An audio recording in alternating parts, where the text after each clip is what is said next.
dan teman-teman. Kalau penyakit itu kan sesuatu yang memang sakit perut, ya, kemudian diobati, gitu ya, sehingga sembuh. Gitu. Tetapi autisme ini bukan penyakit, sehingga memang tidak seperti itu, gitu ya. Dan autisme sekali lagi adalah gangguan perkembangan otak yang mempengaruhi komunikasi dan perilaku, sehingga akan terkait dengan perkembangan sistem syaraf. Dan karena itu terkait dengan kondisi yang di otak, maka kondisi itu terjadi sepanjang hidup. Ya. Nah, seringkali kondisi autisme bisa dikenali sejak dini pada sekitar usia 2-3 tahun. Dan kalau begitu, terus kalau nggak bisa sembuh, terus kok ada ya orang-orang yang tambah besar kok kayaknya kok tambah nggak kelihatan autismenya misalnya. Ya kayak sembuh gitu. Nah, sebenarnya intervensi, pentingnya diagnosa dan intervensi yang dini itu adalah bagaimana kita ya orang tua, misalnya orang tua dan terapis itu bisa bekerja sama untuk mengelola gejala dan juga mengembangkan keterampilan dan dukungan yang dibutuhkan anak sehingga dia akan bisa mengembangkan kemampuannya dalam berbagai area termasuk dalam hal perilaku, psikologis dan juga pendidikan gitu. Jadi kenapa kok ada yang tadi ya kecilnya itu autistik loh, dia itu kecilnya tuh suka vaping, suka interaksi kok terus lama-lama hilang sembuh. Nah, ada beberapa kemungkinan. Yang pertama, jangan-jangan memang bukan autisme. Jangan-jangan ada misdiagnosa gitu. Mungkin memang dia bukan autisme, jangan-jangan ADHD atau hiperaktivitas ya, gangguan pemusatan perhatian dan hiperaktivitas kalau dalam bahasa Indonesia, atau terlambat bicara saja, tapi bukan autisme misalnya. Atau ada keterlambatan perkembangan yang lain. Yang kedua bisa jadi pada beberapa individu yang memiliki gejala yang ringan, ya, dan individu ini memiliki potensi kognitif yang baik, ya, bisa jadi semakin besar mereka bisa menyembunyikan gejalanya. Ya. Jadi kondisi autistik itu tetap ada, tetapi mungkin dia lebih aware gitu ya. Oh ya, aku sudah capek. Kalau kecil dulu mungkin capek langsung meltdown gitu ya, nangis gulung-gulung di lantai. Mungkin semakin besar dia semakin punya kemampuan pengelolaan diri gitu ya. Aku sudah capek, berarti aku butuh istirahat dulu, aku jalan-jalan dulu keliling, aku izin ke dosen itu ya, misalnya kalau lagi kuliah izin ke dosen bilang mau izin keluar sebentar, pasti dibolehkan kan, keluar sebentar, dia bisa jalan-jalan keliling, rileks sebentar, atau mungkin ada ruang tertentu yang dia sukai sehingga dia bisa tenang gitu ya, nggak stres, kemudian kembali lagi ke kelas misalnya. Ya. Sehingga tampaknya dia baik-baik saja gitu ya. Tetapi sebenarnya belum tentu. Bisa saja hal-hal itu tetap ada dalam dirinya, tetapi individu memiliki lebih banyak strategi gitu ya. Terutama pada individu yang tadi ya gejalanya ringan, potensi kognitifnya baik, dan dia bisa menggunakan strategi itu dalam hidupnya. Sehingga seakan-akan orang lain melihat dia sudah sembuh, nggak kelihatan autismenya. Kemudian alternatif yang ketiga, mungkin dia tampak sembuh, tapi bisa jadi dia masih mengalami persoalan pada area yang lain. Jadi mungkin tadi ya karena dia sudah bisa mengelola diri maka meltdown-nya itu sesuatu yang seperti tantrum gitu ya mungkin tapi bedanya kalau tantrum itu terkontrol ya. Kalau meltdown itu memang dia tidak bisa mengontrol karena sudah terlalu stres, terlalu cemas, terlalu banyak tuntutan terus akhirnya dia meledak gitu. Marah atau gulung-gulung nangis, teriak-teriak, melempar barang gitu ya. Sehingga bisa jadi ketika semakin besar individu tadi ya, dia bisa mengelola dirinya, maka perilaku itu bisa jadi akhirnya hilang gitu kan. Tetapi bukan berarti kesulitan dia benar-benar hilang semuanya. Bisa jadi dia masih memiliki persoalan dalam perilaku, emosi, dan bahasa. Gitu. Dan kadang-kadang kembali lagi ke misdiagnosa ya, bisa saja ketika memang kelihatan sembuh tadi ya, tapi masih ada kesulitan dalam area yang lain, maka bisa jadi yang terjadi ya misdiagnosa tadi. Ya, jangan-jangan jadi alternatifnya tadi masking atau misdiagnosa. Kalau masking dia punya strategi sehingga dia bisa mengelola dirinya dengan lebih baik dan sehingga tidak kelihatan gitu ya autistiknya. Atau memang alternatifnya jangan-jangan memang misdiagnosa. Jangan-jangan dulu itu adalah kesulitan bicara misalnya atau gangguan perilaku tadi yang tantrum dan sebagainya, tetapi bukan autisme. Sehingga ketika sudah tertangani dengan baik, maka autismenya tadi seakan-akan menjadi sembuh atau hilang. Nah, diagnosa dan intervensi dini sangat penting. Terlepas dari, jadi bahasan kita bukan sembuh atau tidaknya tadi ya. Tetapi apapun yang terjadi, diagnosa itu tetap penting. Karena itu tadi, kalaupun autisme ya dia akan bisa memperoleh intervensi yang sesuai. Ataupun kalau ternyata awalnya dulu kelihatannya autisme, kemudian dievaluasi, ternyata dia lebih ke ADHD. Misalnya, enggak apa-apa, nanti intervensinya akan disesuaikan. Jadi perlu diingat bahwa tujuan intervensi bukan menyembuhkan. Karena ya ini tidak seperti sakit flu, batuk, pilek gitu ya, dikasih obat sembuh. Ini adalah sesuatu kondisi yang melekat pada diri individu. Sehingga fokus dari diagnosa dan intervensi adalah untuk memahami kekuatan dan kelemahan anak dan kemudian mengembangkan strategi yang sesuai itu tadi. Dan seiring dengan berkembangnya kemampuan anak, strategi-strategi itu kemudian bisa diajarkan sehingga anak bisa mengelola dirinya sendiri gitu ya. Jadi yang awalnya strateginya mungkin dilakukan oleh terapis atau orang tua, kemudian pelan-pelan anak diajarkan untuk melakukan strategi itu secara lebih mandiri. Sehingga pada akhirnya kita akan bisa mendukung anak dalam berbagai ranah ini, komunikasi, sosial, kognitif, sensori, motorik, dan perilaku. Nah, ada juga pandangan, karena sering kali ya terkait dengan autisme, kadang-kadang yang menjadi isu atau persoalan adalah perilaku.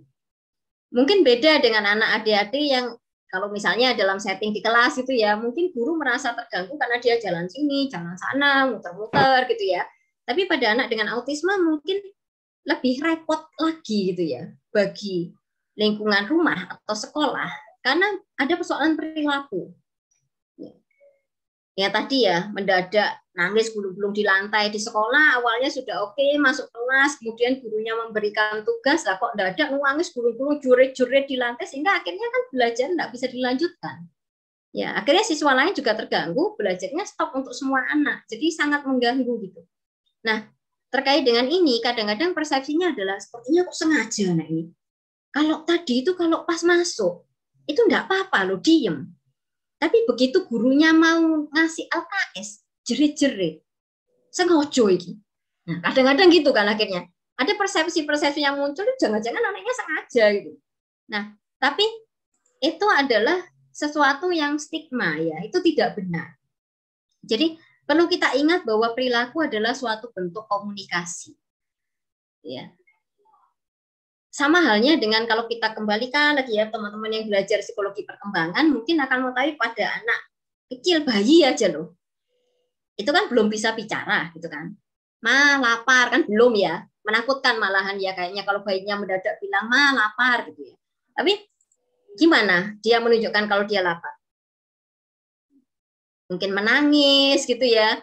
Menangis atau mungkin menangisnya kalau ibu-ibu ini mungkin sudah tahu ya bedanya. Ibu-ibu itu pinter ya, bisa membedakan ya. Bayi itu menangisnya karena lapar, atau menangisnya itu karena popoknya basah, atau menangisnya karena hal yang lain.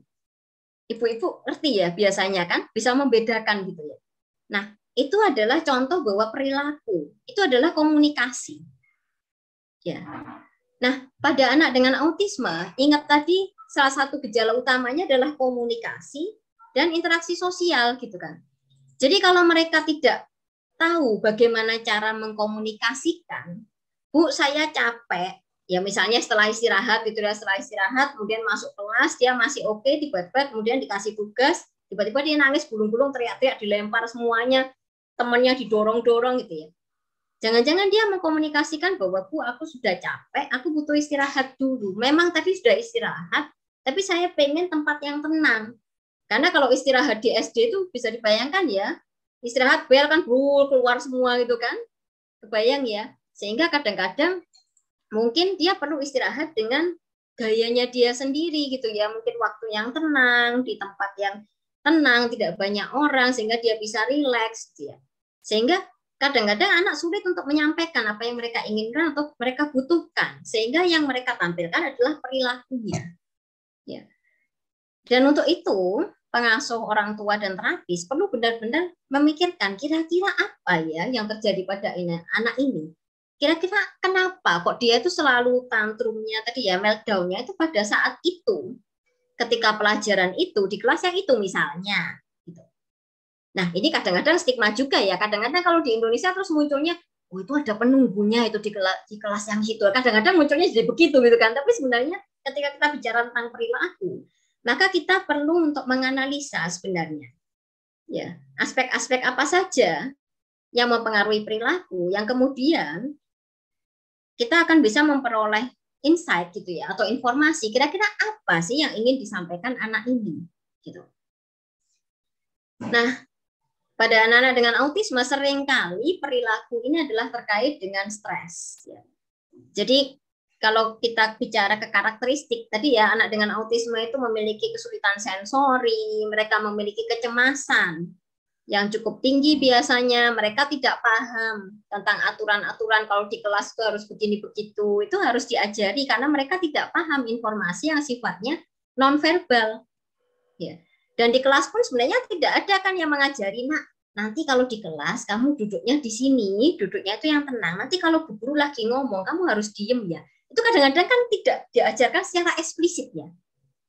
Tapi anak-anak akan belajar, kita waktu kecil, itu kan akan belajar ya, oh kalau siswa itu duduknya di sana, saya nggak duduk di mejanya bu guru gitu kan, itu kan nggak dibilangin juga ya. Nah nanti kalau kamu sekolah, kamu duduknya dibuat yang anak-anak ya, jangan duduk di tempatnya bu guru, tidak ada juga info seperti itu.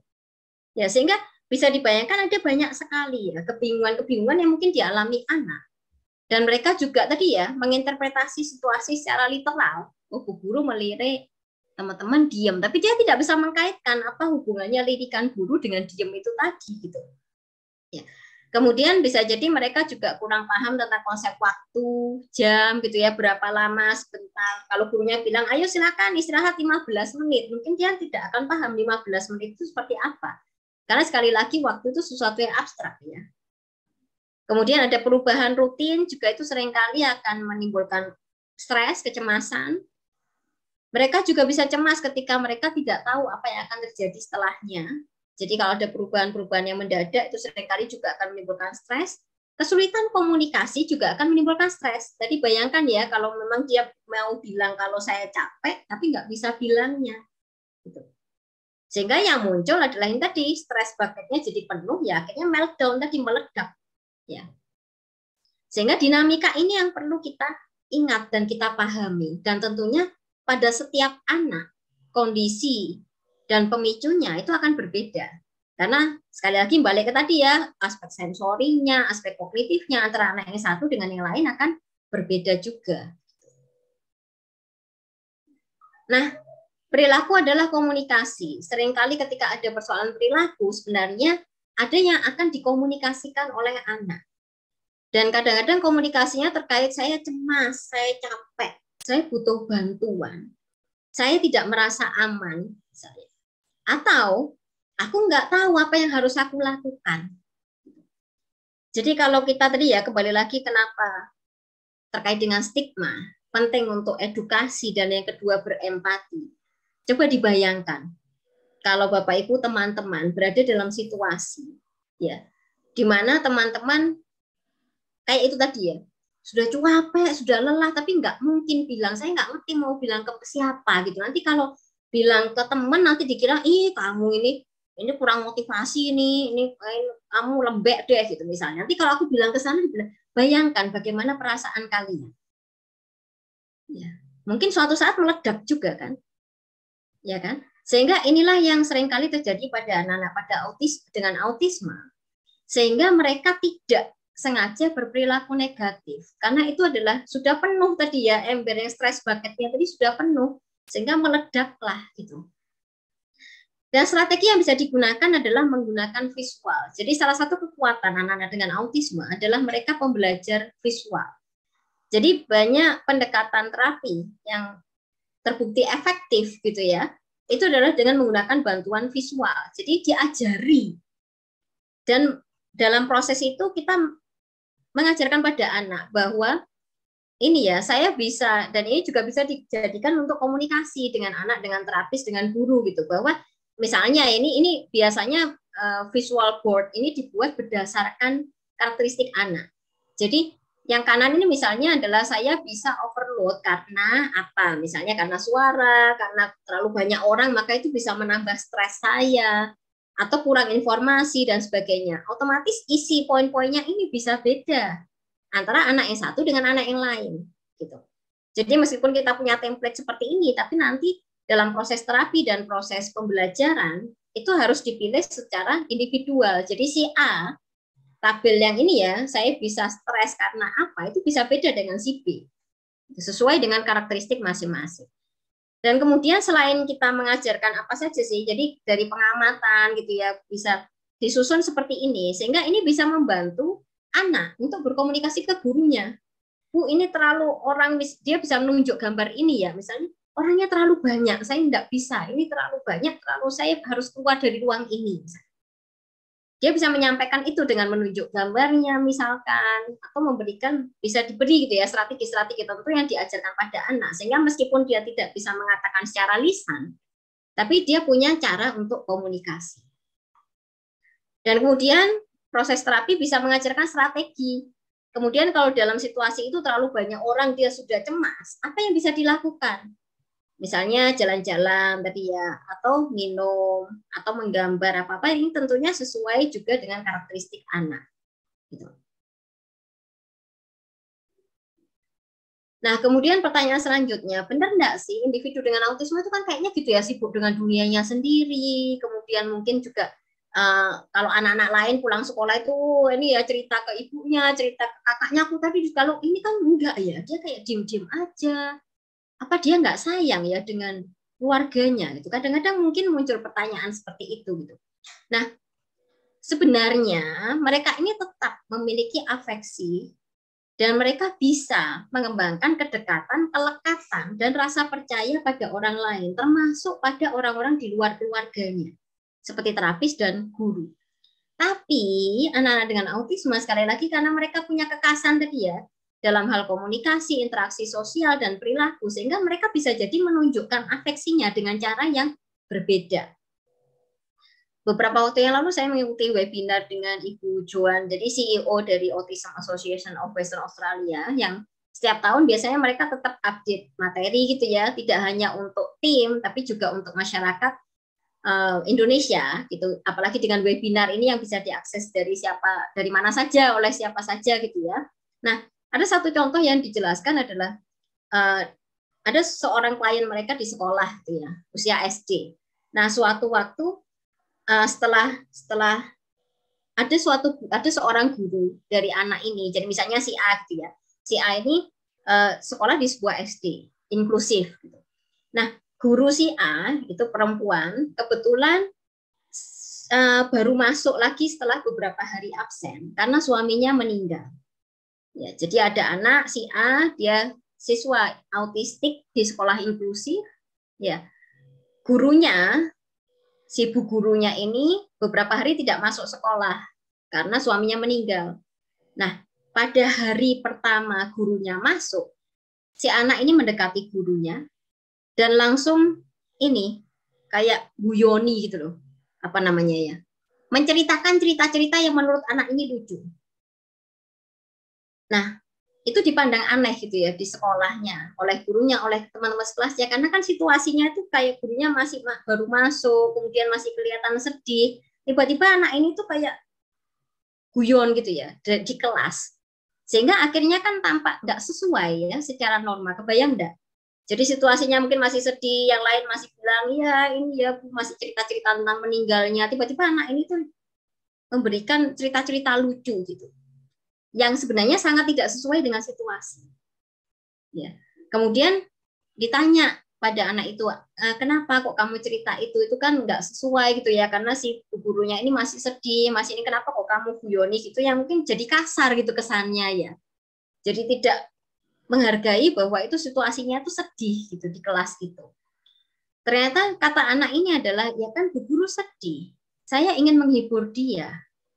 Jadi ya saya ceritakan cerita-cerita yang lucu supaya dia senang, supaya dia nggak sedih terus. Kebayang ya kalau kita berempati ya. Jadi ternyata anak ini tuh niatnya baik sekali gitu kan. Tetapi ternyata perilaku yang dia tampilkan itu nggak sesuai dengan norma sosial. Sehingga muncullah stigma, ya kan? Bahwa dia nggak paham, dia itu rude itu kasar gitu ya, tidak menghormati orang tua apalagi guru gitu ya. Padahal sebenarnya dia maunya menampilkan ini ya, dia mencoba menghibur gurunya itu dengan caranya dia sendiri. Gitu. Sehingga mereka sebenarnya sangat afektif juga ya, sama dengan orang-orang pada umumnya. Sebagian besar dari mereka kan tetap merasakan. Dan kadang-kadang pada beberapa anak autistik, sama halnya dengan beberapa anak yang berkebutuhan khusus yang lain, kadang-kadang mereka justru lebih peka ya, dibandingkan dengan anak-anak yang lain pada umumnya yang tidak berkebutuhan khusus. Kemudian memberikan suatu itu diet gitu ya, atau suatu pola makan tertentu itu akan membantu individu autistik untuk mengubah perilakunya. Jadi kembali lagi, autisme adalah kondisi spektrum, satu anak berbeda dengan anak yang lain. Bisa jadi ada beberapa anak yang memang membutuhkan diet tertentu karena memang dia punya alergi tertentu. Ya, tapi tidak semua anak akan memiliki kebutuhan diet yang sama. Ya, jadi kalau memang orang tua memutuskan akan mengikuti pola makan tertentu, sangat penting untuk konsultasi dengan profesional, dengan ahli tumbuh kembang, dengan ahli gizi gitu ya. Karena secara dari pendekatan terkait dengan ilmu gizi, sebenarnya tidak ada perbedaan kebutuhan nutrisi untuk individu autistik, dan diet seimbang itu sangat penting untuk kesehatan dan perkembangan yang baik.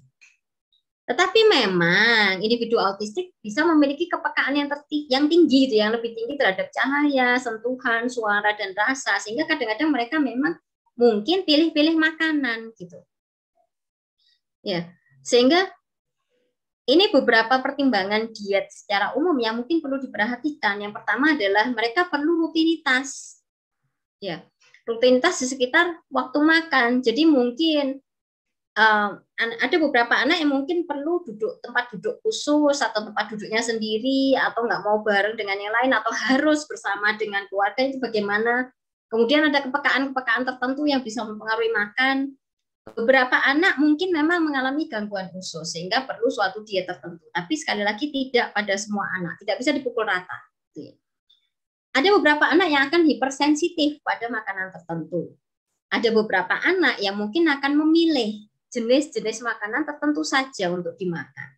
Ya, sehingga memang perlu konsultasi dengan tidak hanya profesional dokter tumbuh kembang, tapi juga ahli gizi gitu ya, sehingga memang kebutuhan gizi anak tetap dapat terpenuhi dengan baik.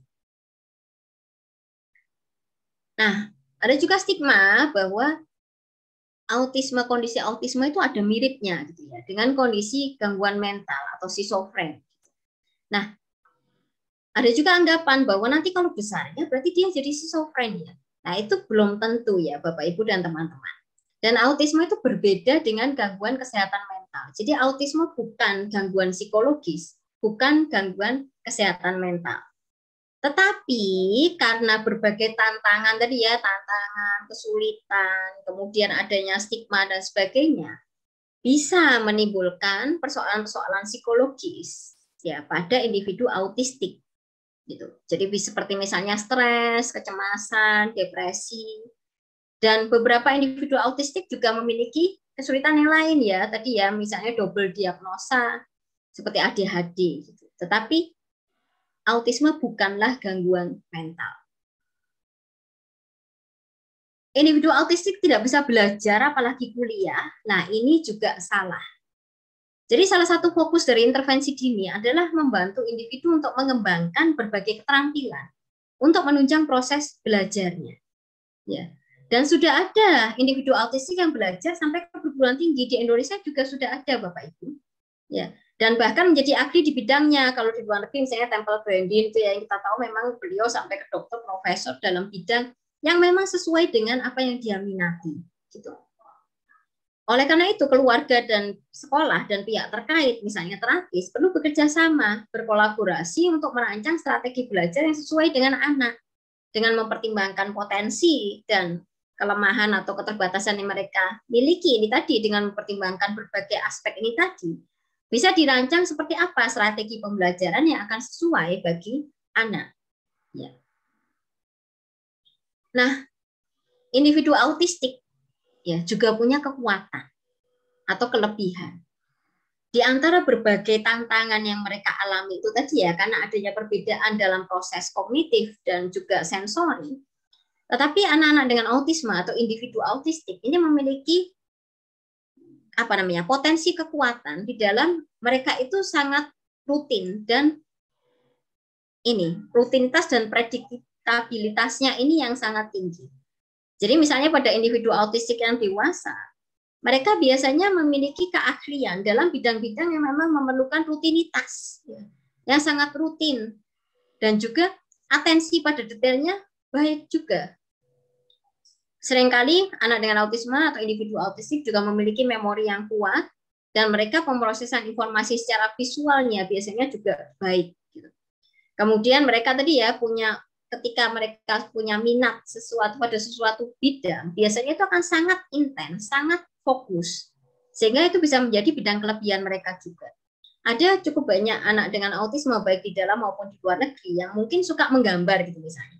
Kemudian mereka bisa hidup dari situ dengan menjual lukisannya gitu ya. Kemudian ada juga orang tua di Indonesia yang dari hasil karya gambar anaknya kemudian dibentuk menjadi berbagai item gitu. Ada tas gitu ya, dicetak menjadi tas, menjadi scarf atau shawl gitu, menjadi buku agenda dan sebagainya, dan itu bisa menjadi sumber penghasilan bagi anak gitu ya, sehingga nantinya dia bisa mandiri ke depannya. Ya. Tapi tentunya dengan dukungan dan support dari orang tua dan pihak terdekat. Kemudian mereka juga seringkali punya rasa ingin tahu yang tinggi. Mereka ini memiliki integritas yang tinggi ya. Jadi anak-anak autisme ini adalah orang-orang yang jujur gitu ya. Karena mereka tidak bisa, tadi ya, salah satu kelemahannya adalah kurang bisa memahami aspek nonverbal, tidak bisa juga memberikan sinyal-sinyal nonverbal, sehingga mereka biasanya akan langsung gitu, jujur. Kalau dia bilang tidak suka, ya dia bilang aja. Kalau dia bilang begini, ya itu yang akan dilakukan begitu. Sehingga mereka akan lebih jujur, berintegritas, loyal juga. Kalau dia memang suka pada suatu bidang, ya dia akan setia pada bidang itu. Sehingga untuk prospek karir ya, apabila memang kita sebagai bagian masyarakat bisa membantu memfasilitasi, maka biasanya mereka juga akan bisa berhasil ya dalam bidang-bidang yang memang sesuai dengan potensi dan kekuatan dan juga beberapa keterbatasan yang mereka miliki. Individualisasi terkait dengan strategi, kita perlu untuk mencari strategi yang pas ya, bagaimana untuk tadi mengembangkan komunikasi sosial, tentunya juga harus sesuai dengan karakteristik anak ya. Beberapa hal yang bisa kita lakukan yang nantinya akan bisa menunjang tadi ya, bagaimana kita bisa menciptakan lingkungan yang suportif bagi anak dengan autisme adalah yang pertama tadi ya, memahami potensi dan keterbatasan yang mereka miliki. Jadi tidak hanya kelemahan keterbatasan, tapi juga potensi atau kekuatan mereka. Dan kemudian bisa disusun struktur dan rutinitas belajar sejak dini, yang itu membantu anak untuk mengelola proses belajarnya. Tentukan ekspektasi bagi anak. Jadi pada usia anak mungkin kita juga harus eksplisit gitu ya, apa sih skill-skill yang akan dikembangkan ya. Dan kemudian sederhanakan ketika kita berkomunikasi pada individu autistik. Kadang-kadang kita perlu memahami dulu bagaimana kemampuan dia. Apakah dia akan paham ketika kita bicara dalam kalimat yang panjang, atau perlu disederhanakan satu-satu, atau seperti apa. Pertimbangkan sensitivitas sensori, tadi ya, ada anak-anak yang terlalu peka pada stimulus tertentu, mungkin bunyi yang keras, atau sentuhan, atau yang lain. Manfaatkan kekuatan anak tadi ya, potensi dan kekuatan. Say what you mean and mean what you say. Karena sekali lagi mereka ini anak-anak yang literal ya, literal. Jadi kalau misalnya kita bilang, ya besok saya akan datang lagi ya ke sekolahmu dan kita akan menggambar bersama. Kalau kita bilang gitu, ya besoknya ya tepatilah gitu ya. Datang dan gambar bersama. Jangan-jangan karena dia ini memiliki memori yang baik ya, dia ingat, kemudian ternyata besoknya kita ada agenda lain, kita nggak datang.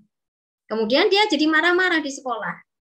Ya, jadi kita memang juga harus berusaha untuk eksplisit dan pasti juga ya, predictable tadi.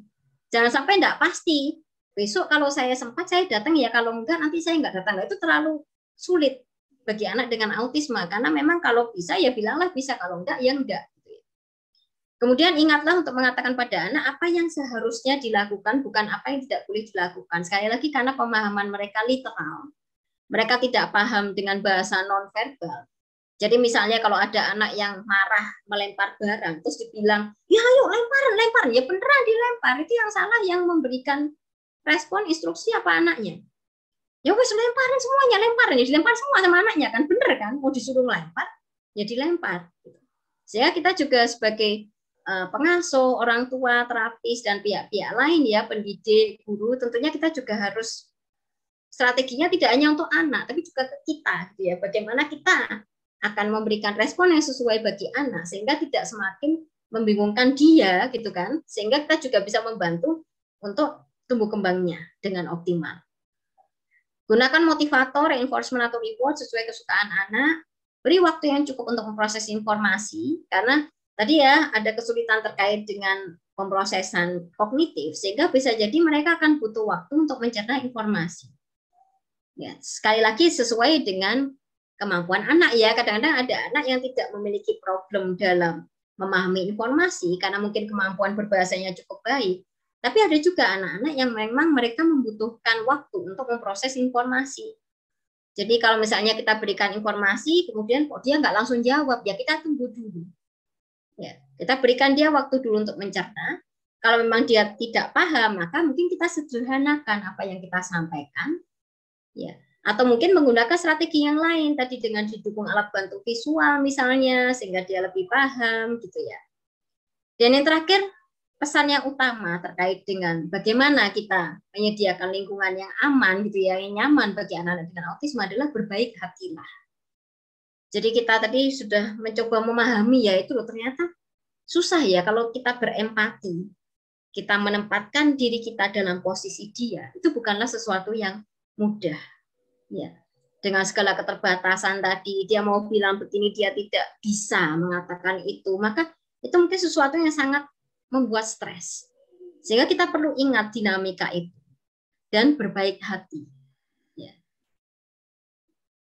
Nah, ini adalah sedikit informasi ya. Terus kalau begitu bagaimana kita menyediakan lingkungan yang oke gitu ya? Yang pertama adalah dengan pendekatan teach. Jadi pendekatan kami di Forum Peduli Autisme Jawa Timur lebih ke arah teach, bukan ABA, karena di sini lebih menekankan pada struktur lingkungan dan juga positive behavior support. Jadi kita bisa menggunakan alat bantu visual berbagai macam ya, bisa untuk komunikasi. Ini misalnya kalau settingnya di sekolah bisa diberikan jadwal Senin, Selasa pelajarannya apa. Kemudian jadwal bisa juga dalam bentuk visual, jam pertama matematika, kemudian seni, kemudian dia akan punya waktu sensori untuk istirahat gitu. Sekarang kemudian jadi alat bantu visual ini bisa digunakan untuk membantu mereka memahami tentang situasi apa yang terjadi setelah ini, sehingga harapannya itu juga akan mengurangi kecemasan ya. Karena visual itu sesuatu yang ada, jadi kalau dia lupa bisa dilihat. Dia beda misalnya kalau guru mengatakan nanti 5 menit lagi kita istirahat, mungkin habis itu ya lupa ya, lewat gitu ya informasinya. Tapi ketika ada visual, itu adalah sesuatu yang bisa dipegang oleh anak dan akan membantu dia untuk lebih mudah mengingat juga dan memprediksi apa yang terjadi setelahnya. Ini adalah contoh pelajaran menggoreng ya, menggoreng nugget. Dan ini tadi beberapa hal terkait dengan tadi ya informasi visual, kemudian menyederhanakan, ada gambarnya sehingga anak bisa mengikuti. Nah, ini adalah orientasinya sebenarnya adalah kemandirian gitu nanti Bapak Ibu dan teman-teman ya. Bagaimana kita menggunakan alat bantu visual ini yang arahnya sebenarnya nanti ke depannya adalah kemandirian. Gitu. Ini positive behavior support, jadi tadi yang sudah saya sampaikan, kita perlu memahami dulu secara utuh kekuatan dan keterbatasan anak, modifikasi lingkungan, ya, jadi sediakan area tenang misalnya, sehingga dia bisa istirahat, penjadwalan tadi ya, seperti yang gambar pada slide sebelumnya, jadwal, sehingga dia akan bisa memahami apa yang terjadi setelah ini, sehingga itu akan mengurangi kecemasan. Gunakan penguat positif dan reward, sisipkan minat anak, hal-hal yang dia sukai dalam pembelajaran. Kemudian yang terakhir, apabila ada persoalan perilaku, maka kita perlu mencoba memahami apa sih sebenarnya yang dia komunikasikan. Sehingga kita akan bisa memberikan dukungan yang sesuai.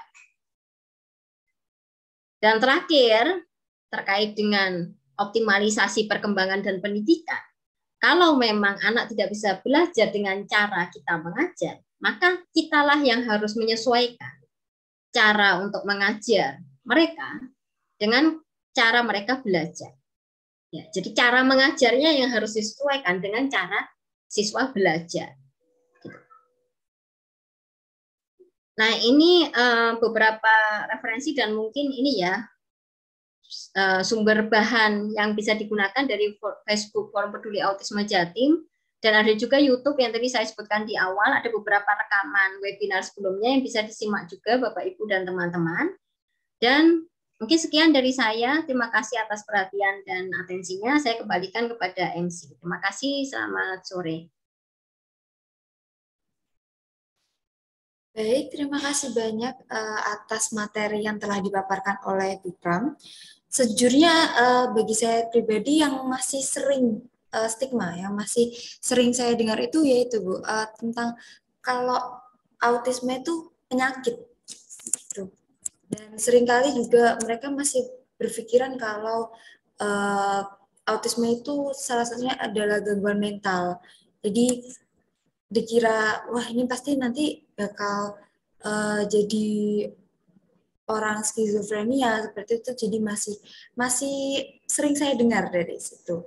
Nah, oke, mungkin dari teman-teman ada yang ingin dipertanyakan atau ingin sharing, silakan bisa raise hand.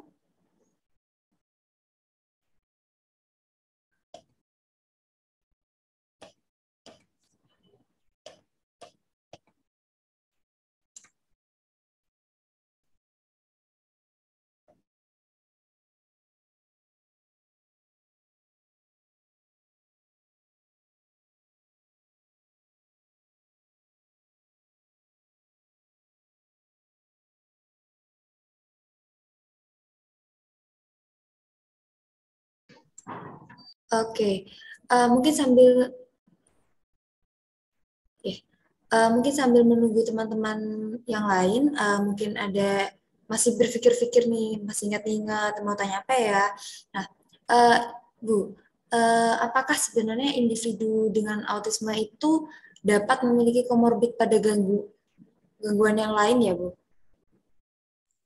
Iya, saya rasa bisa ya, seperti tadi yang sempat saya singgung ya, karena kadang-kadang ada juga individu autistik yang mengalami kondisi yang lain, misalnya autisme, kemudian ADHD juga, atau autisme, dan kemudian mereka mengalami kesulitan belajar misalnya, atau autisme dengan hal yang lain, dan kadang-kadang karena kondisi tadi ya, berbagai hambatan kesulitan yang mereka alami, kadang-kadang ada juga anak dengan autisme atau individu autistik yang kemudian mengalami gangguan kecemasan misalnya, atau depresi gitu ya. Sehingga memang sangat penting bagi kita ya, tidak hanya bagi orang tua dan juga tadi ya guru atau terapis, tapi juga kita sebagai anggota masyarakat untuk tentunya turut memberikan support ya, dukungan dalam berbagai bentuk yang bisa kita lakukan, sehingga pada akhirnya akan bisa itu tadi mengurangi potensi-potensi adanya gangguan mental atau persoalan psikologis yang mereka alami, begitu mungkin.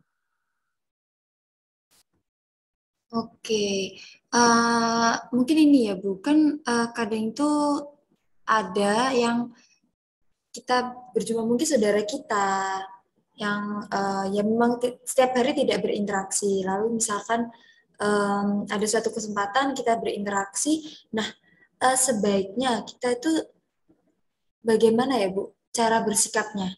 Jadi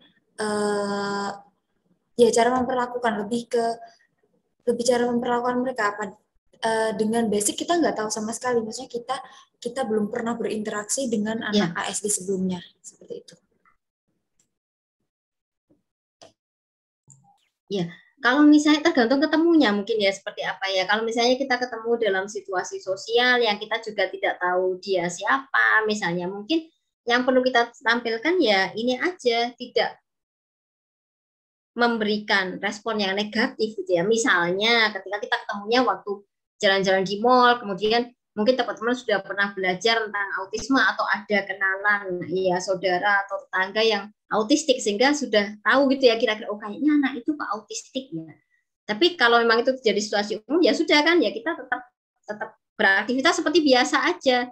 Jangan sampai terus kemudian komen itu anak autis dulu kayak gitu dulu. Ya kan itu menjadi sesuatu yang sangat negatif kan. Ya sehingga yang penting bagaimana kita tidak memperkuat stigma itu ya.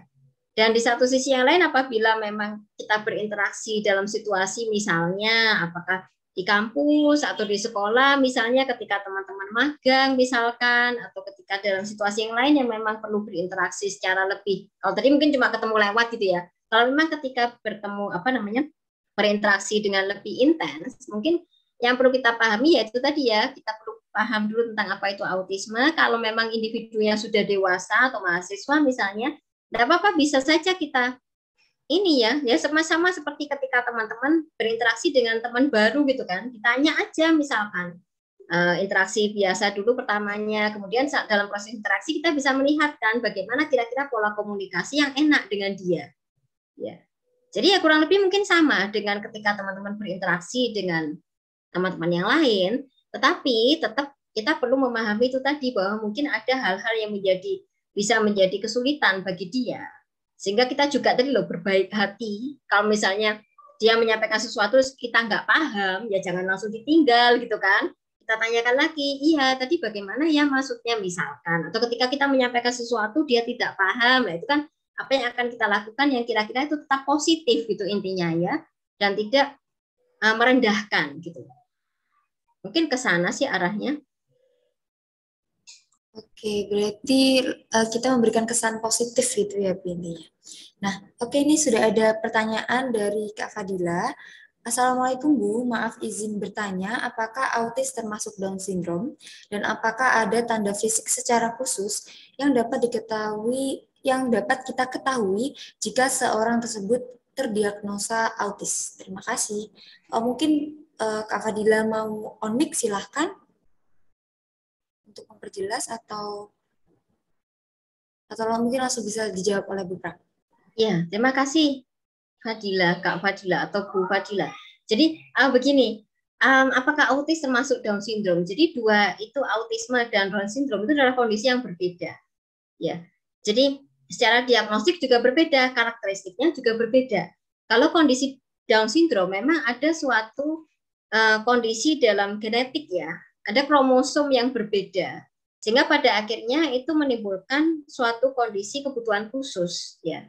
Down syndrome ini yang biasanya karakternya adalah ada keterbatasan dalam hal intelektual dan juga dalam kemampuan adaptif. Ya, kemampuan adaptif maksudnya kemampuan praktis sehari-hari, bagaimana dia berkomunikasi, kemudian mengerjakan tugas-tugas sehari-hari, bina diri, seperti itu ya. Sehingga memang secara diagnostik memang berbeda. Dan gejala-gejala yang muncul juga akan sangat berbeda antara autistik dengan Down syndrome, begitu. Nah, untuk autisme memang tanda khasnya itu tadi ada keterbatasan dalam komunikasi, sosial, dan perilaku yang itu nampak secara signifikan berbeda dengan anak-anak pada umumnya. Gitu. Nah, adakah tanda fisik secara khusus? Sebenarnya tidak ada, tetapi akan bisa dilihat. Jadi biasanya tadi yang disebutkan kalau di PowerPoint tadi bahwa diagnosa itu biasanya bisa mulai dilakukan sejak usia sekitar 2-3 tahun. Gitu ya. Nah, kadang-kadang pada usia sekitar 18 bulan, 1 tahun, kadang-kadang tergantung kasusnya ya, ada tadi ya sangat variatif spektrumnya itu. Ada yang memang mulai 18 bulan, 2 tahun itu sudah nampak. Misalnya kontak matanya tidak ada. Ya, jadi misalnya di pangku-pangku, diajak main, tapi dia tidak pernah melihat ke wajah orang tuanya. Misalnya, selalu melihat ke arah yang lain. Kemudian mungkin kalau anak-anak yang lain sudah bisa, biasanya anak-anak 2 tahunan tuh nggak usah 2 tahun ya, 1 tahun setengah aja sudah bisa dada gitu kan. Kalau ada yang pergi semuanya didadai gitu ya, atau kiss bye gitu, biasanya sudah suka. Kalau yang punya ponaan itu senang gitu ya, ngajari ponaannya kiss bye kah, atau dada atau tos gitu ya. Pada anak-anak dengan autisme seringkali itu tidak muncul. Jadi penggunaan isyarat-isyarat nonverbal seringkali juga kurang muncul gitu. Sehingga ada beberapa hal yang memang bisa dicermati sejak dini. Tetapi pada beberapa kasus, mungkin itu nanti baru nampak ketika menjelang usia 3 tahun. Gitu ya. Jadi sangat variatif memang terkait dengan autisme. Dan itu juga menjadikan diagnosa dini itu penting.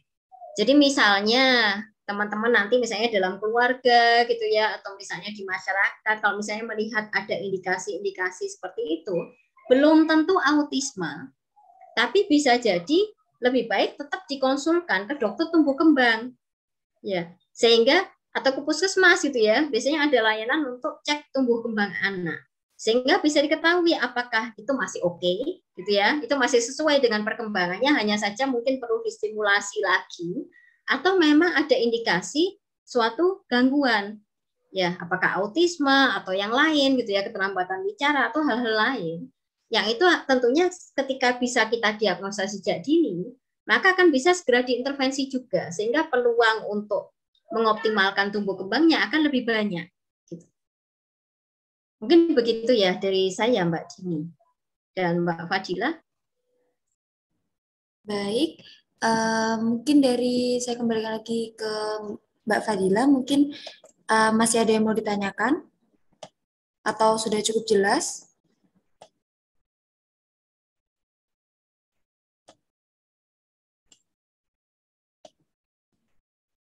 Baik, kalau tidak ada respon dari Mbak Fadila, mungkin kita langsung lanjut ke pertanyaan. Ya, alhamdulillah sudah. Terima kasih banyak, Bu. Ya, sama-sama. Nah, selanjutnya kita akan beralih ke penanya berikutnya, yaitu Mbak Citra Ayu. Mungkin bisa on mic dan on cam. Silakan. Halo, apakah suara saya terdengar, Kak? Terdengar. Mohon maaf, belum bisa on cam karena masalah jaringan. Sebelumnya terima kasih kepada Ibu Pram atas materinya. Saya suka, Bu, ingin bertanya, bagaimana caranya agar autis ini tidak menjadi candaan atau jokes di kalangan teman-teman kita yang normal. Karena kan kadang-kadang ada candaan atau jokes yang karena mungkin ada anak itu yang pemurung atau yang pendiam, mungkin dia autis gitu. Jadi kayak seperti yang dihina gitu atau dicandain gitu, kayak gitulah Bu. Itu bagaimana ya caranya agar menghilangkan autis itu sebagai candaan. Terima kasih. Ya, terima kasih, Mbak Citra. Jadi memang benar sekali ya, itu sesuatu juga yang tidak tepat ya. Karena kalau kita pahami autisme ini adalah kondisi yang cukup menantang gitu kan bagi individu yang mengalaminya.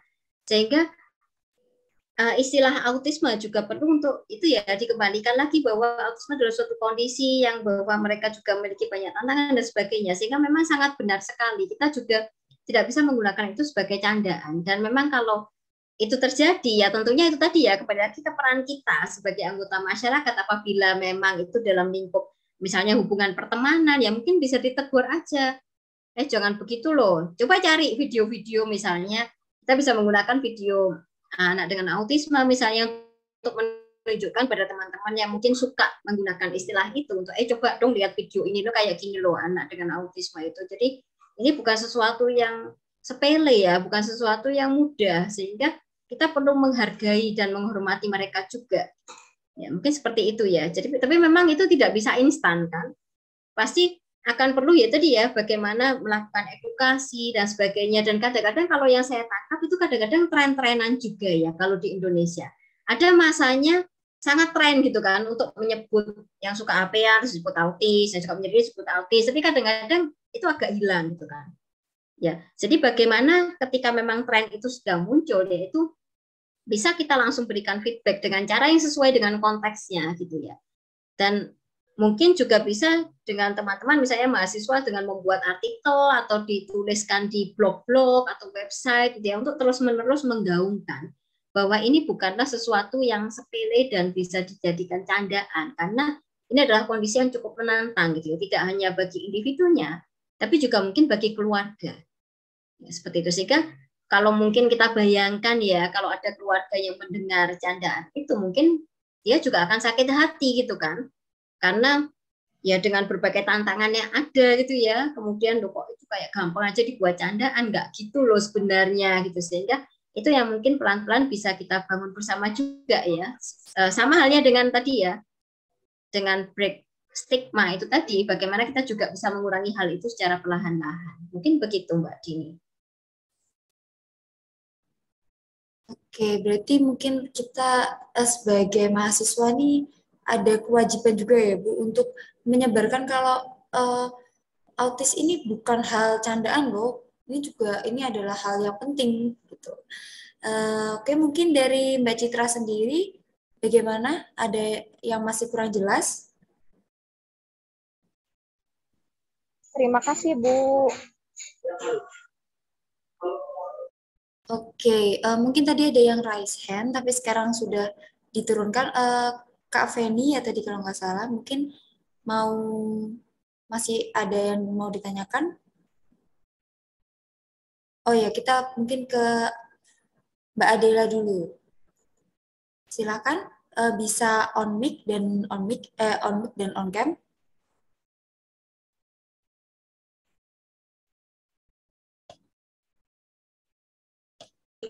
Halo, suara saya terdengar? Ya, terdengar. Iya, yang saya tanya, oh ya, maaf sebelumnya, perkenalkan nama saya Adela dari Bandung. Saya izin bertanya mengenai autis. Apakah autis ini bisa disembuhkan sampai dewasa nanti? Dan apakah ada alternatif obat herbal yang dapat membantu obat autis ini? Seperti itu pertanyaan saya. Terima kasih. Baik, terima kasih. Bagaimana Bu Pram? Silakan di tanggapannya. Ya, terima kasih atas pertanyaannya. Tadi sebenarnya saya sudah menyinggung tentang itu ya, Ibu. Dan terkait dengan menyembuhkan itu tadi. Karena sebenarnya autisme kan bukan penyakit ya. Sehingga tidak sama dengan flu misalnya atau sakit perut yang kemudian itu bisa diobati dan sembuh. Karena kondisi autisme ini adalah sesuatu yang terkait dengan proses perkembangan di otak. Sehingga itu akan memang menetap gitu ya, terjadi dalam diri individu. Ya, kecuali mungkin itu tadi ketika ada kesalahan diagnosa waktu kecil sehingga jangan-jangan memang bukan autisme gitu. Sehingga ketika besar kok autismenya hilang ya jangan-jangan memang bukan autisme misalkan atau beberapa hal yang saya bahas tadi. Nah, terkait dengan obat herbal dan sebagainya, sebenarnya jawaban saya kurang lebih sama karena autisme bukan penyakit. Sehingga ini adalah suatu bentuk dari kalau dalam pendekatan yang baru autisme dipandang sebagai suatu bentuk neurodiversity. Jadi autisme adalah kondisi salah satu bentuk keanekaragaman di dalam proses perkembangan otak seseorang. Ya, sehingga autisme bukanlah penyakit untuk disembuhkan. Ya memang individu autistik ya lahirnya memang begitu. Sehingga mereka membutuhkan dukungan gitu ya, support yang mungkin berbeda dengan orang-orang pada umumnya. Tetapi itu adalah mereka gitu. Diri mereka ya seperti itu. Sehingga bukan sesuatu yang negatif gitu ya, bukan sesuatu yang rusak atau yang broken, yang pecah, yang itu perlu diperbaiki. Tetapi ya itulah mereka dengan segala karakteristik mereka. Sehingga ketika memang diagnosanya memang benar-benar autisme, maka kemudian step selanjutnya, langkah selanjutnya adalah ya apa yang bisa kita lakukan untuk membantu tumbuh kembang anak ini sampai nanti dia menjadi individu yang dewasa gitu. Jadi mulai dari anak kecil sampai ke remaja sampai dewasa, apa yang bisa kita lakukan untuk mensupport tumbuh kembangnya? Begitu mungkin ya, Kak atau Bu Adela. Bagaimana? Baik, Bu. Terima kasih atas jawabannya. Ya, terima kasih. Mungkin lanjut ke pertanyaan selanjutnya. Masih ada satu pertanyaan lagi. Silakan Kak Arismanto. Bisa on cam dan on mic. Ya, terima kasih atas kesempatan yang terberikan. Assalamualaikum, Bu. Selamat sore. Perkenalkan sebelumnya nama saya Arismanto Ramdan dari Manado. Pertanyaan saya, ada kasusnya adik teman saya ini memiliki adik yang autis. Sebelumnya itu ketika adiknya berumur 1 tahun, adiknya itu masih terbilang sehat-sehat saja, bisa bercakap normal layaknya anak 1 tahun pada umumnya. Namun suatu ketika anaknya itu sakit pada umur 1 tahun juga diberi obat. Nah ketika setelah diberi obat perilaku anaknya berubah dan pada saat itu juga terdiagnosis kalau adiknya itu mengidap autis. Nah, pertanyaannya apakah ada bahan kimia tertentu, Bu, ya, yang bisa menyebabkan gangguan autis ini? Terima kasih.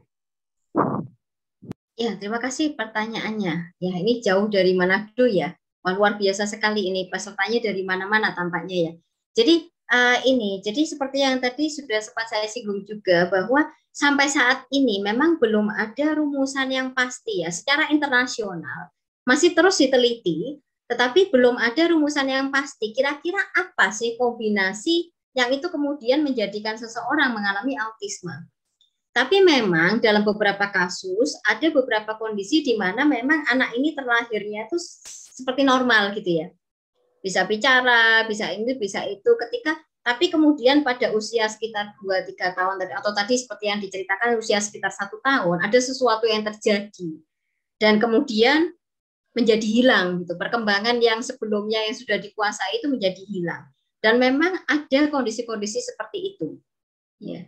Tetapi kenapanya seperti yang tadi saya sampaikan sampai saat ini kita belum tahu dengan pasti.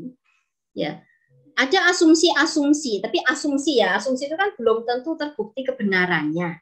Ada asumsi bahwa bisa dipengaruhi oleh level merkuri misalnya dan sebagainya, kimia-kimiawi lainnya di lingkungan gitu ya. Tetapi itu masih asumsi dan belum ada rumusan yang pasti gitu ya. Berbeda misalnya dengan Down syndrome. Kalau Down syndrome itu trisomi 21 ada suatu kelainan genetik pada kromosom yang ke-21 itu sudah pasti gitu. Sehingga apabila ada dicek kromosomnya, kemudian memang ada yang berbeda pada kromosom 21, maka diagnosanya pasti Down syndrome gitu. Itu sudah sesuatu yang pasti. Ya. Tapi pada autisme itu masih belum bisa dipastikan apa penyebabnya. Ada juga yang mengatakan karena vaksin gitu ya. Itu mungkin sesuatu yang umum juga. Ada beberapa kelompok yang mungkin tidak mau vaksin, nanti anaknya jadi autis dan sebagainya. Tapi memang belum ada bukti yang cukup kuat yang menyatakan bahwa vaksin menyebabkan autisme. Karena pada kenyataannya banyak juga anak-anak yang divaksin yang tidak mengalami autisme, gitu kan. Sehingga itu tadi, kalau secara dari hasil-hasil penelitian terbaru, memang yang ditemukan adalah ada kombinasi antara faktor internal atau genetik dan faktor eksternal atau lingkungan. Tetapi rumusannya bagaimana, apa ditambah apa jadi apa, itu yang masih belum bisa dipastikan sampai saat ini. Begitu mungkin dari saya, Mbak Dini. Baik, terima kasih. Berarti memang sampai sekarang masih belum pasti ya Bu, penyebabnya tuh gara-gara apa. Dan kita nggak bisa nebak-nebak, wah pasti gara-gara ini, wah pasti gara-gara ini. Jadi multifaktor ya Bu. Nah, oke. Bagaimana saya kembalikan ke Kak Aris? Mungkin ada yang masih ingin Sudah ditanyakan? jelas. Oke. Sudah jelas, terima kasih. Ya, terima kasih banyak atas semua pertanyaan dari teman-teman. Semoga pertanyaan tadi cukup menjawab pertanyaan-pertanyaan yang selama ini dipendem aja nih, kayak cuma penasaran-penasaran aja. Nah, sebelum kita mengakhiri dari acara ini, kami mohon untuk teman-teman mengisi link evaluasi terlebih dahulu. Saya izin share screen. Oke. Apakah sudah terlihat? Sebentar.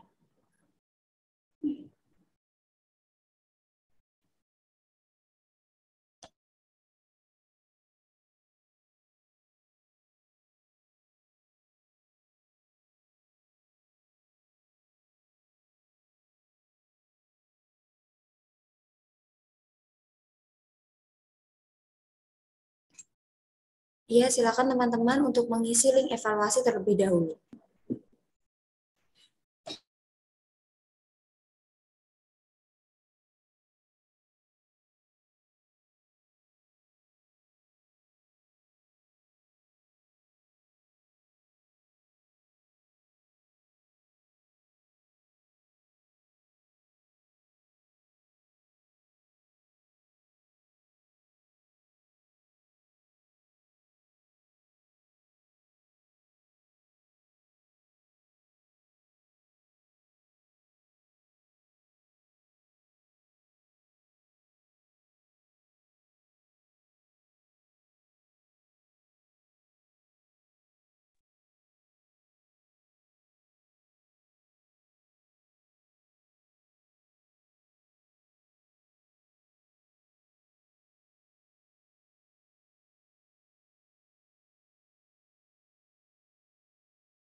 Silakan teman-teman mengisi evaluasi karena di link tersebut juga terdapat post-test untuk mengukur pengetahuan dari teman-teman.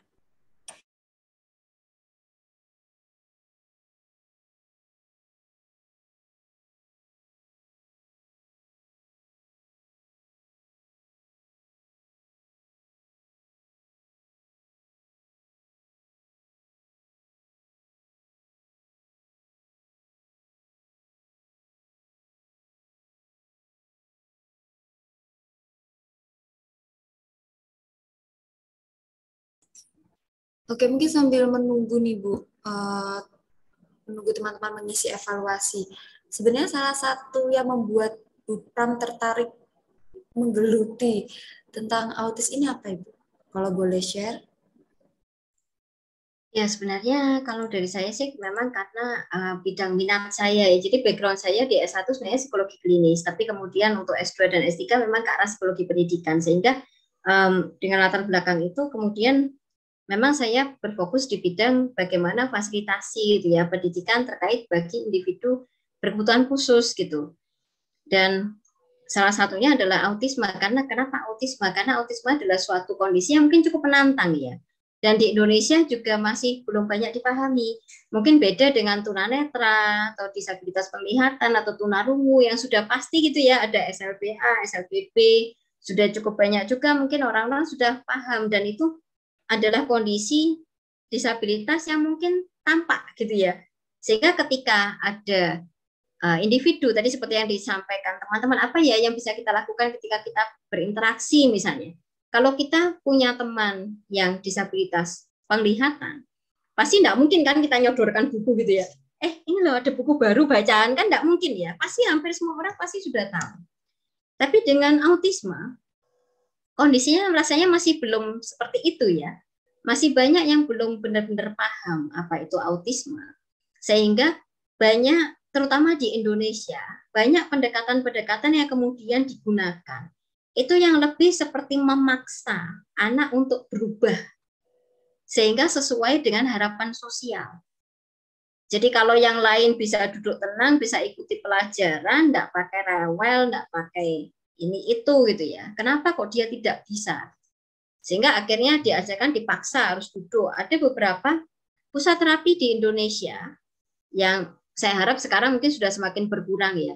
Beberapa tahun yang lalu mungkin yang itu menggunakan meja yang bentuknya itu seperti begini loh. Ada lubangnya gitu ya. Jadi ini mejanya, kemudian ada lubangnya, terus anaknya duduk di sini. Terus dicepit ke tembok. Ya, kebayang ya. Jadi dorong tembok, anaknya nggak bisa ngapa-ngapain. Sementara kalau tadi kita bayangkan ya, anak dengan autisme memiliki pemrosesan yang berbeda. Sensorinya berbeda, kognitifnya berbeda, komunikasi sosial, semuanya berbeda dengan orang pada umumnya.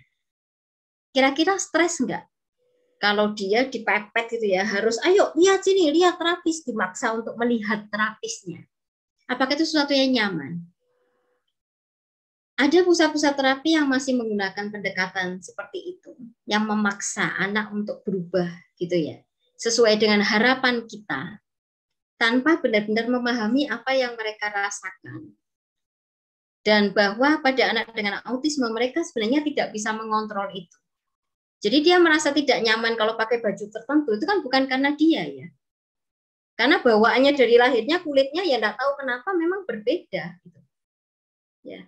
Sehingga tidak bisa juga kita paksakan. Ada mahasiswa yang mahasiswa profesi psikologi yang praktek, kalau mahasiswa itu kan ada praktek kerja ya, profesi psikologi, yang bercerita itu dia, jadi ada pusat terapi yang kemudian itu dia anaknya, misalnya anaknya dia duduknya dipepet gitu, jadi belakangnya tembok, ini kursinya, jadi dia tidak bisa kemana-mana, mau nangis, mau muntah, mau teriak dibiarkan, bayangkan ya, sampai dia mau patuh dan diam. Itu patuh atau sudah nggak bisa ngapa-ngapain sebenarnya. Coba kalian bayangkan. Sehingga ketika itu salah satu pemicu awal kenapa Autism Association of Western Australia dan pemerintah Australia Barat itu sampai komitmen untuk memberikan pembiayaan untuk tim kami ini berangkat belajar di sana selama 6 minggu itu enggak murah ya. ada waktu untuk menyiapkan materi dari mereka gitu ya, untuk mentoringnya, belum lagi penginapan, akomodasi, transportasi, semuanya itu enggak murah. Yang itu sharing waktu itu memang, kalau nggak salah transportasi dari Indonesia, kemudian mereka menyediakan akomodasi dan sebagainya.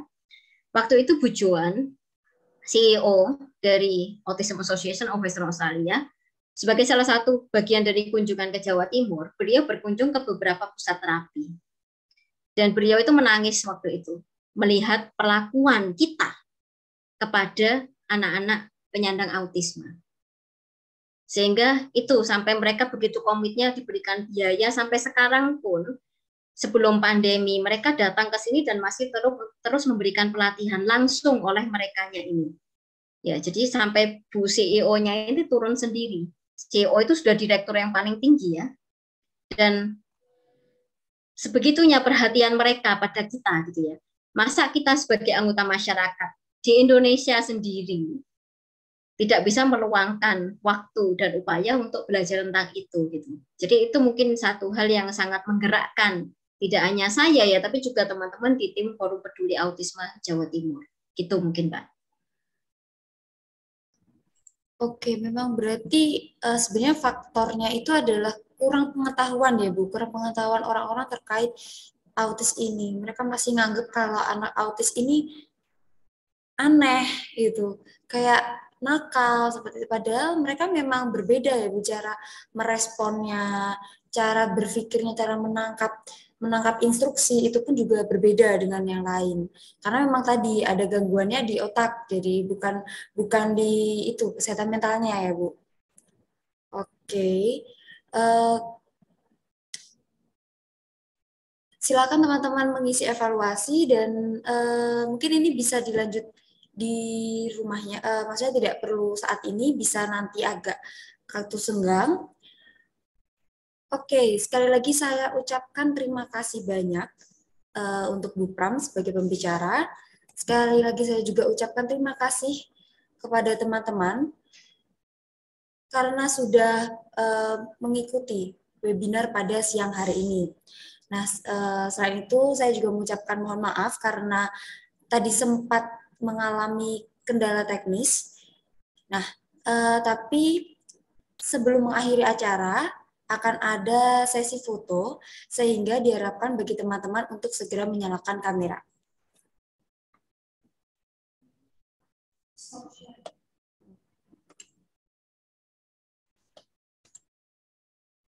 Oke, sambil menunggu teman-teman menyalakan kamera, ada beberapa hal, ada beberapa poin penting yang sudah saya rangkum dari webinar pada siang hari ini, yaitu gangguan perkembangan. Autisme adalah gangguan perkembangan pada otak yang menyebabkan kesulitan perkembangan terutama dalam berkomunikasi dan berinteraksi serta merespon lingkungan secara tepat. Hingga sekarang masih belum ditemukan penyebab tunggal dari penyebab anak mengalami ASD. Tiap anak dengan ASD itu memiliki gejala yang berbeda-beda. Jadi setiap anak dianggap unik. Stigma yang terjadi ketika seseorang memandang orang lain secara negatif karena orang tersebut memiliki karakteristik personal yang dipandang kurang baik, sehingga hal ini berkaitan dengan stereotip, labeling, diskriminasi, dan eksklusi sosial. Autisme dapat dialami oleh siapa saja. Autisme bukan penyakit. Anak dengan ASD tetap memiliki afeksi dan dapat mengembangkan kedekatan, kelekatan serta rasa percaya. Tidak ada perbedaan dalam kebutuhan nutrisi untuk orang autis. Autisme merupakan gangguan perkembangan neurologis dan bukan gangguan kesehatan mental. Individu autistik yang mendapat intervensi dini dapat mengembangkan keterampilan dan potensi yang dimiliki. Nah, terdapat beberapa strategi dalam pengajaran anak dengan ASD, yaitu salah satunya menggunakan media visual sehingga memudahkan anak untuk memahami suatu situasi. Dan ASD dengan Down syndrome itu berbeda. Deteksi dini diperlukan agar bisa mengoptimalkan anak dengan ASD. Oke, teman-teman.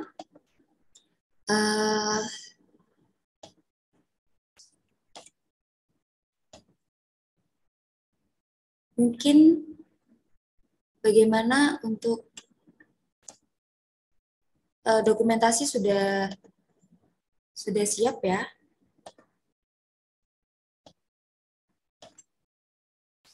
Kita akan berfoto bersama. Silakan untuk teman-teman on cam.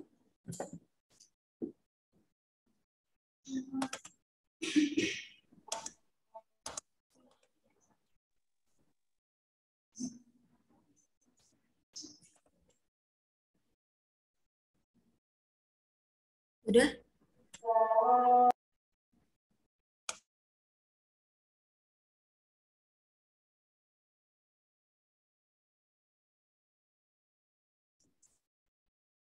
Oke, ayo teman-teman, kita mau sesi foto untuk dokumentasi.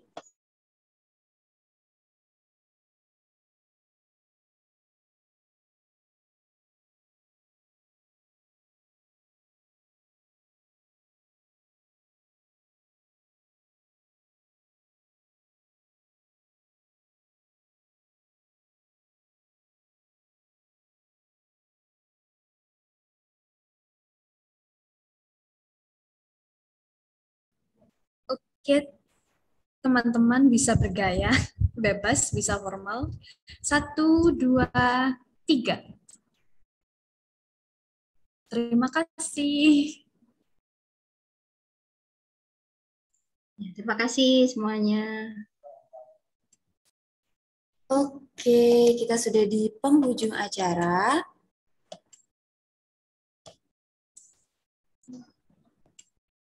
Sekali lagi saya ucapkan terima kasih atas partisipasi dari teman-teman. Mungkin kita akan bertemu di lain kesempatan. Terima kasih atas partisipasinya. Dengan berakhirnya sesi foto bersama menunjukkan bahwa acara pada siang hari ini telah berakhir. Terima kasih, sampai jumpa. Wassalamualaikum warahmatullahi wabarakatuh. Ya, terima kasih teman-teman panitia dan semua peserta. Izin live ya. Ya, Ibu. Terima kasih. Terima kasih.